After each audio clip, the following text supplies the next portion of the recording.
Bonjour mes champions et mes championnes, comment allez-vous? Aujourd'hui, je vais vous parler un peu de quelque chose qui va changer notre vie à tous, qui va aussi faire de sorte que nous puissions réaliser ce que nous pouvons faire dans la vie et ce que nous ne pouvons pas faire dans la vie. Et ça peut aussi évangéliser nos voisins, nos amis qu'on n'a pas pu évangéliser un jour par rapport à leur manière de vivre. Mais aujourd'hui, nous allons vraiment booster quelque chose en nous, l'âme qui est en nous que nous ne considérons pas. J'ai juste l'histoire que je vais partager avec vous. Vraiment, je vous en prie et je vous supplie d'écouter ce message jusqu'à la fin, même si ça sera au moins 4 minutes à 5 minutes. Je vous en prie, écoutez au moins jusqu'à la fin et on va comprendre ce que nous devons faire. Et à travers cette histoire, nous allons savoir qu'est-ce que nous ne pouvons pas faire. Il y avait un homme d'affaires, prospère, qui avait 4 femmes. Il aimait la 4e femme plus que tout d'autres. Il offrait tout le temps des belles robes, des bijoux, tout ce que la femme avait besoin, le mari lui donnait. Il a pris grand soin d'elle et lui a toujours donné tout ce que la femme voulait, sa 4e épouse voulait. Il aimait aussi sa 3e épouse.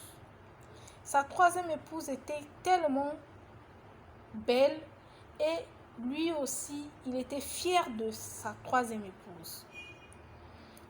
Il l'accompagnait partout où son mari partait, dans les réunions, dans les voyages, il partait avec sa 3e épouse. Mais l'homme d'affaires avait toujours peur de la présenter à ses amis, de peur que la femme puisse prendre la fuite avec un autre homme, que lui il puisse rester sans sa femme, sa 3e épouse. Mais l'homme, il aimait aussi sa 2e épouse. C'est une personne très prévenante. Comment je peux dire prévenante? Cette 2e épouse-là, l'homme partageait tout avec cette femme-là. Tout, comme je dis, toutes ses profondes douleurs. Tout ce qu'il avait besoin comme conseil dans son travail, comme aide dans tout ce qu'il voulait faire. La femme, sa 2e épouse, était là pour ça. Donner des conseils dans les moments difficiles, dans sa vie privée, pour ses affaires. C'est sa 2e épouse qui connaissait tout ça. Bien que la 1re épouse était là négligée, mais sa femme, sa 1re épouse, était fidèle en lui, malgré tout ce que son mari était en train de faire. La 1re épouse était là fidèle en lui, mais la 1re épouse n'était pas aimée de son homme. Il ne prenait pas de la considération envers sa 1re épouse, ni l'affection de son mari. Mais la 1re épouse l'aimait vraiment, vraiment, vraiment, comme je dis, vraiment, vraiment. Au fil des années, l'homme d'affaires est tombé gravement malade, éclairé sous son lit de mort. Tout ça parce que quoi? Il était entouré de ses 4 femmes. Mais à la dernière minute, cloué sous son lit d'hôpital, il avait maintenant besoin de quelqu'un qui doit l'accompagner jusqu'à la fin. Donc les deux devaient mourir pour aller continuer leur vie de l'autre côté. Mais de l'autre côté, tu ne peux pas partir avec quelqu'un. Maintenant, en ce moment, il voulait que l'une d'elles l'accompagne de l'autre côté. L'accompagne à sa mort, que les deux puissent mourir. Ainsi, il demanda à sa 4e épouse, bien-aimée, tu étais toujours ma préférée. Il n'y a pas de préféré. J'ai pris grand soin de toi. Maintenant, si je meurs, me suivras-tu? Ça, c'est la question qu'il pose à sa 4e épouse. Me suivras-tu? Me tiendras-tu compagnie? Sa quatrième épouse répondit, aucune façon, et s'éloigna sans dire un mot de plus. C'est grave, hein? C'est grave. Sans dire un mot de plus, elle s'éloigna facilement et est partie.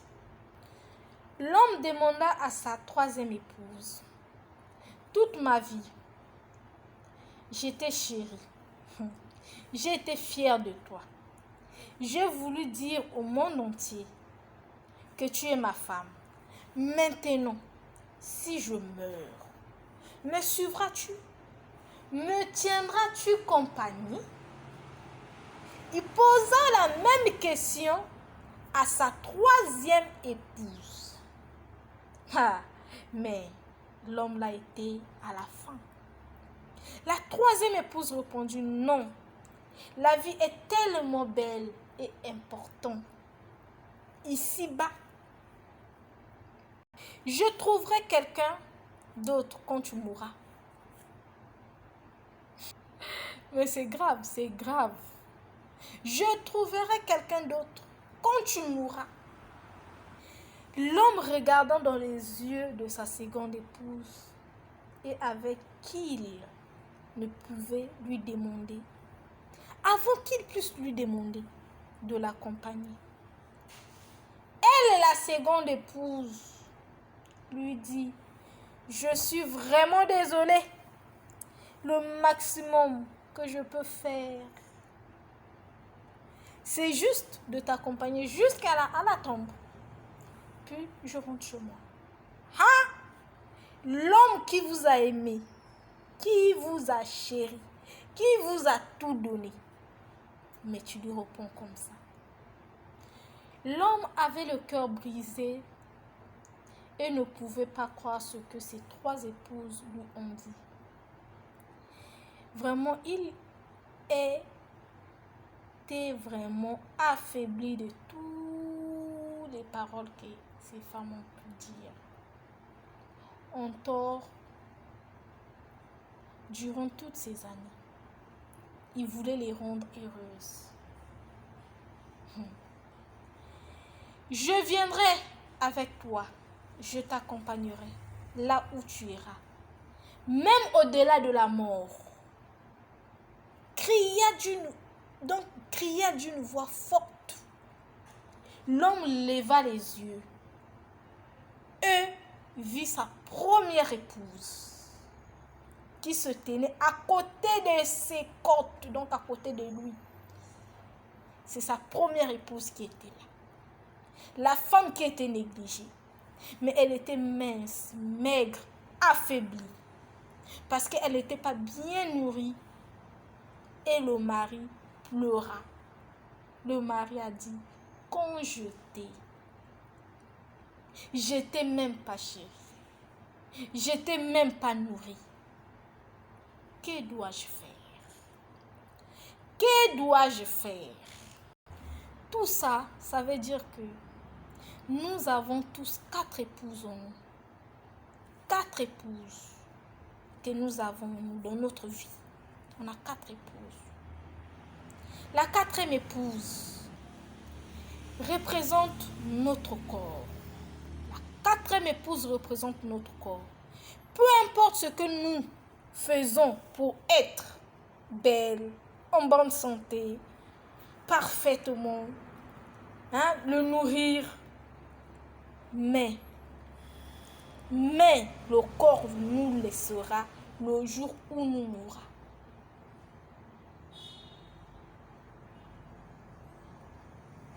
Le jour où nous mourrons, le corps va nous laisser. Le corps ne va pas nous accompagner. Mais la troisième épouse, pour nous, dans notre vie, c'est notre richesse. On peut avoir les richesses du monde, les plaisirs, on peut tout ce qu'on peut, on peut les richesses et nos biens. Les richesses et nos biens vont nous laisser aussi. Le jour qu'on va mourir, c'est d'autres personnes qui vont prendre nos richesses. Les richesses ne vont pas nous accompagner. C'est d'autres personnes qui vont prendre nos richesses. C'est pas nous. On va pas partir avec nos richesses. Mais c'est d'autres personnes qui vont prendre nos richesses. La deuxième épouse dans notre vie, c'est notre famille, nos amis. Peu importe quelques points qu'ils étaient là pour nous, quand nous sommes en vie, ils ne peuvent pas nous accompagner au-delà de la tombe. Oui, exactement. Notre famille, les amis, ne peuvent pas nous accompagner. Ne peuvent pas nous accompagner. Ne peuvent pas nous accompagner. Ni de l'autre côté.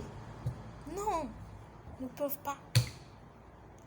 Mais la première épouse, non, mes bien-aimés, non. Je vous aime, mes frères et sœurs. Je vous ai dit, ça va édifier une personne. Écoutons l'histoire. Notre première épouse, c'est notre âme que nous négligeons. Nous avons négligé notre âme quand elle était encore en vie. Pourquoi? Oh non, elle est souvent négligée dans notre quête de la richesse, du bonheur, du plaisir. Mais c'est la seule qui restera avec nous. Le jour où nous mourrons, c'est la seule. C'est la seule. C'est la seule. Et personne d'autre. Mais bien aimés, je vous aime tellement. Je veux que nous puissions nourrir notre âme. Avec quoi? La parole de Dieu. Nous devons lire la Bible. Nous devons écouter les prédications. On a beaucoup des hommes de Dieu sur l'internet. Écoute au moins. Prends ce qui te concerne. Écoute. Prends ce qui te concerne. Ne te laisse pas abattre. En ce moment de confinement que nous sommes, tu ne travailles pas. Mais à la maison, rentre dans la chambre haute. Prends ta Bible, demande au Seigneur. Si tu ne connais pas lire, si tu ne connais pas par où commencer, dis Seigneur, je veux que tu puisses me montrer par où commencer. Je veux que mon âme puisse être nourrie dès maintenant. Je ne veux pas regretter ma première épouse le jour-là. Je veux être avec ma première épouse maintenant là. Je veux la nourrir. Je veux la chérir par tes cantiques, par tes louanges, par l'adoration, prière. Oh non, les femmes de feu, mes lions et mes lions, je vous aime tellement. Mes champions, aujourd'hui, prenons la décision. Je veux parler au-delà de 15 minutes. Merci beaucoup. Mais nous devons nourrir notre âme. C'est votre sister Gloria Sechali Engwa. Je vous aime. Bonne journée.